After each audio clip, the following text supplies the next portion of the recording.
श्रोते हो नमस्कार. आकाशवाणीच्या अर्थविशेष या कार्यक्रमात आपलं मनपूर्वक स्वागत. अर्थविशेषच्या आजच्या कार्यक्रमात आपण ऐकणार आहोत अल निनोच्या कृषी क्षेत्रावर होणाऱ्या परिणामांबाबत. भारत हा एक कृषीप्रधान देश आहे. भारताच्या GDPच्या अवघे 14% हे कृषी क्षेत्रातून येत असले तरी 50%हून अधिक रोजगार या क्षेत्रावर अवलंबून आहे. त्यामुळे अर्थव्यवस्थेत कृषी क्षेत्राचं महत्त्व अनन्यसाधारण आहे. त्यातही महाराष्ट्रात 20 तर भारताची साधारण 40% शेती ही सिंचनाखाली आहे. म्हणजेच 50%हून अधिक शेती ही पावसावर अवलंबून आहे. स्वाभाविक पावसावर प्रभाव टाकणारा घटक हा कृषी क्षेत्रावर आणि पर्यायाने संपूर्ण अर्थव्यवस्थेवर प्रभाव टाकत असतो. भारत आणि दक्षिण आशिया या प्रांतामध्ये ला निना या हवामान घटकांच्या प्रभावामुळे मागील सलग 3 वर्ष साधारणपणे चांगला पाऊस झाल्याने एकंदर पीक पाण्याची परिस्थिती देखील चांगली राहिली. अर्थात या संपूर्ण प्रांतात अनेक ठिकाणी अतिवृष्टी, त्याचबरोबरच युक्रेनमधील युद्धामुळे खतांची टंचाई आणि आर्थिक संकटे अशा कारणांनी काही पिकांच्या बाबतीत गंभीर प्रश्न देखील निर्माण झाले. याउलट अमेरिका आणि दक्षिण अमेरिकी देशांमध्ये या काळात सतत दुष्काळाचा प्रभाव राहिल्याने कृषीमाल उत्पादनावर विपरीत परिणाम झाला. त्यामुळे महागाईला चालना मिळाली आणि त्याचा फटका खाद्यतेलाच्या किमती दुप्पट झाल्याने आपल्याला देखील बसला. या भौगोलिक घटना जगभर कृषी क्षेत्रावर परिणाम करत असतात आणि त्यांचा अर्थव्यवस्थेवर सुद्धा प्रभाव पडत जातो. भारताचाच विचार करायचा झाला तर भारतात मोसमी वारे पाऊस घेऊन येतात. मोसमी वाऱ्यांचे वाहने ही अत्यंत गुंतागुंतीची प्रक्रिया असते. मोसमी वाऱ्यांची संपूर्ण प्रणाली अजूनही आपल्याला कळली नसली तरी तिबेटचे पठार, जेट स्ट्रीम, प्रशांत महासागरातले सागरी प्रवाह अशा अनेक घटकांचा त्यावर प्रभाव पडत असतो. नुकत्याच झालेल्या पत्रकार परिषदेत रिझर्व्ह बँकेचे गव्हर्नर शक्तिकांत दास यांनी व्याजदरावर भाष्य करताना आम्ही अल निनो या भौगोलिक घटनेच्या परिणामावर लक्ष ठेवून आहोत असं जाहीर केलं होतं. ही अल निनो घटना नेमकी काय आहे आणि तिचा प्रभाव कसा पडतो हे स्पष्ट करताना अभ्यासक पालवी मोघे म्हणाल्या, अल निनो आणि ला निना या प्रशांत महासागराच्या तापमानामुळे उद्भवणाऱ्या 2 परिस्थिती आहेत. अल निनो म्हणजे काय तर दक्षिण अमेरिका खंडातील पेरू नावाच्या देशात पश्चिम किनाऱ्यालगत प्रशांत महासागराचा जो पट्टा आहे तिथे सागर प्रवाहाचं तापमान दर काही वर्षांनी वाढलेलं आढळतं. ह्या परिस्थितीला अल निनो असं नाव दिलं गेलं. अल निनोचा अर्थ स्पॅनिश भाषेत बाल येशू असा होतो.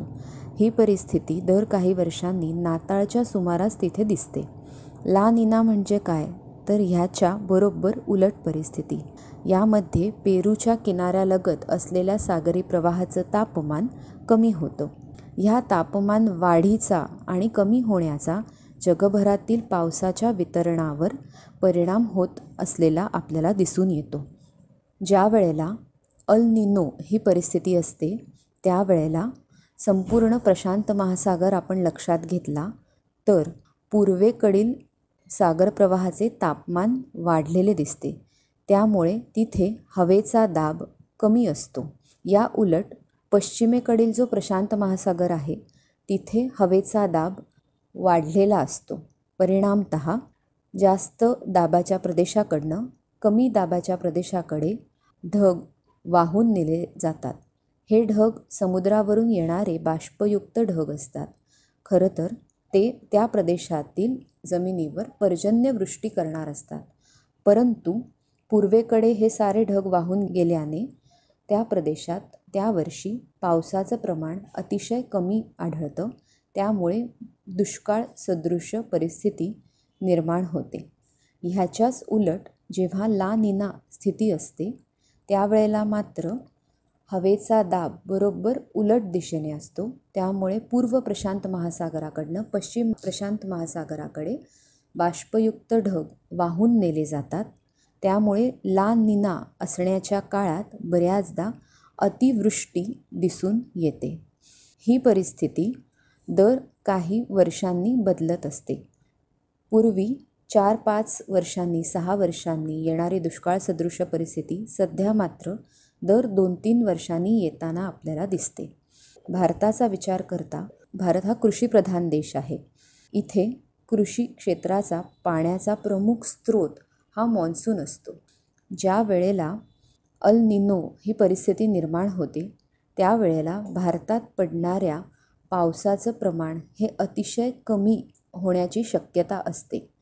आपल्याकडे शेतीची पेरणी तसंच मधल्या काळात दिलं जाणारं पाणी ह्या सगळ्या गरजांवर या परिस्थितीत परिणाम होतो. त्यामुळे पिकाचं कमी उत्पादन येणं, पिकाचा दर्जा बदलणं, शेतकऱ्यांचं नुकसान होणं असे विपरीत परिणाम या परिस्थितीत दिसून येतात. यावर्षीसुद्धा वर्ल्ड मेटरॉलॉजिकल ऑर्गनायझेशनने अल निनो ह्या परिस्थितीचा इशारा दिलेला आहे. त्यामुळे 2023 या काळात मान्सूनची वृष्टी कमी होण्याची शक्यता दिसून येते. जागतिक पातळीवर विचार केला तर अल निनोमुळे सरासरी सोयाबीन उत्पादन वाढतं, कारण सोयाबीन उत्पादक देशांमध्ये पावसाची स्थिती चांगली राहते, तर मका, भात आणि गहू उत्पादक देशांमध्ये पावसाचं प्रमाण कमी असतं. त्यामुळे सरासरी मका, भात आणि गहू उत्पादनात घट होते. इतर पिकांच्या तुलनेत मका उत्पादनाला सर्वाधिक फटका बसतो. जिरायती पिकांची उत्पादकता मोठ्या प्रमाणात कमी होते.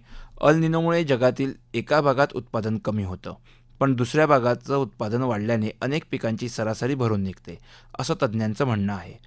भारतासारख्या मोठ्या ग्राहकाची जागतिक पातळीवर मागणी वाढल्यास आंतरराष्ट्रीय बाजारातही दर वाढतात, हा आजवरचा अनुभव आहे. त्यामुळं शेतीमाल बाजाराची दिशाही अल निनोवर अवलंबून आहे. मागील 3 वर्षे ला निनाचा प्रभाव असल्यानं पाऊस चांगला झाला. यावर्षी मात्र अल निनोचा प्रभाव जुलै महिन्यापर्यंत राहण्याचा अंदाज वेधशाळेनं वर्तवला आहे.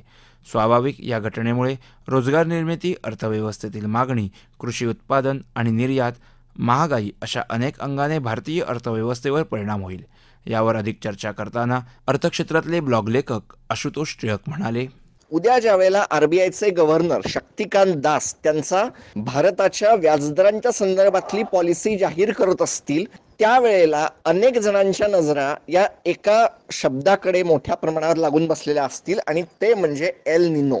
अगदी साध्या भाषेत बोलायचं तर एल निनो म्हणजे पॅसिफिक महासागराच्या पाण्याचं तापमान हे त्याच्या ॲव्हरेज तापमानाच्या, सरासरी तापमानाच्या पेक्षा जास्त असणं.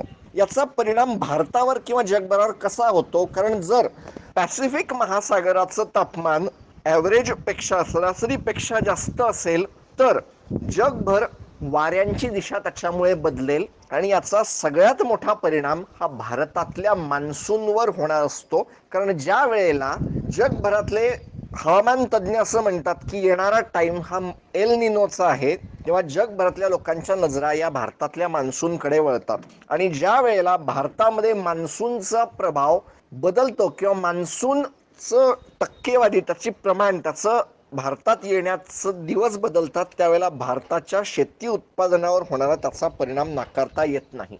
भारतामध्ये मागच्या 9 वेळामध्ये जो एल निनो आला आहे ते जर बघायला गेलं तर असं दिसतं की मागच्या 4 वेळेला एल निनो हा ॲक्टिव्ह राहिलेला आहे आणि त्याच्यामुळे मोठ्या प्रमाणावर दुष्काळ आलेले आहेत. 2009 सालचा एल निनो अनेक वेळा लक्षात राहिला, कारण याने मोठ्या दुष्काळ, पावसाची कमतरता घडवून आणली.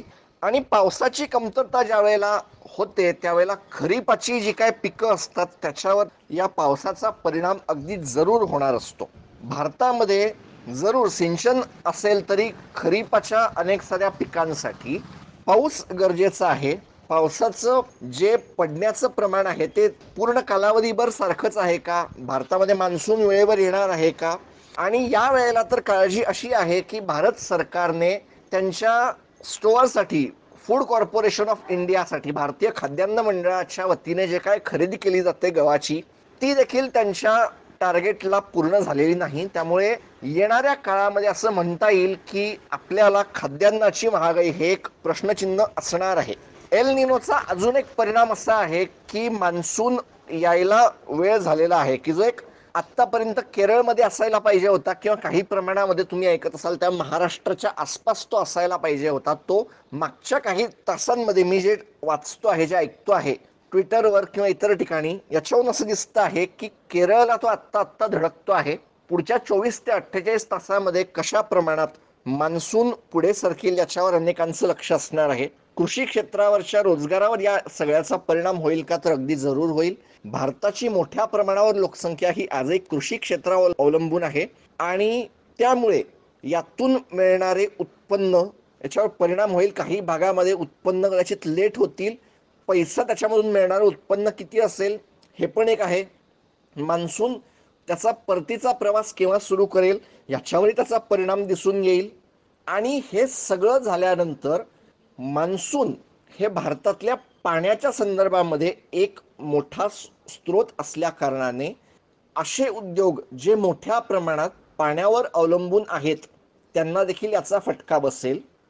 जलविद्युत जी भारतामध्ये औष्णिक विद्युत ज्या वेळेला उपलब्ध नसेल त्याच्यासाठी उपलब्ध होते ती फारशी उपलब्ध होणार नाही आणि या पाण्याला मोठ्या प्रमाणावर पिण्यासाठी राखून ठेवलं जाईल. उद्योगधंद्यांमधल्या त्याच्या वापरावर प्रतिबंध येतील. त्यामुळे उद्योगधंद्यांनाही याचा फटका बसण्याची शक्यता आहे. महागाई या सगळ्यामुळे वाढेल आणि सरकारला अनेक साऱ्या गोष्टींसाठी खर्च करावा लागू शकतो, ज्यामध्ये RBIचे व्याजदर पुढच्या काही दिवसात वाढतील की नाही याच्याकडेही लक्ष ठेवावं लागू शकतं. उद्या RBI गव्हर्नर शक्तिकांत दास ज्या वेळेला त्यांचं स्टेटमेंट मांडतील त्यावेळेला एल निनोला ते कशा रीतीने बघताहेत, हे खरंच पॉज करवतील, व्याजदर वाढ करतील का त्यांचं व्याज घट असण्याकडे सुरुवात होईल याच्याकडेही लक्ष द्यावं लागेल.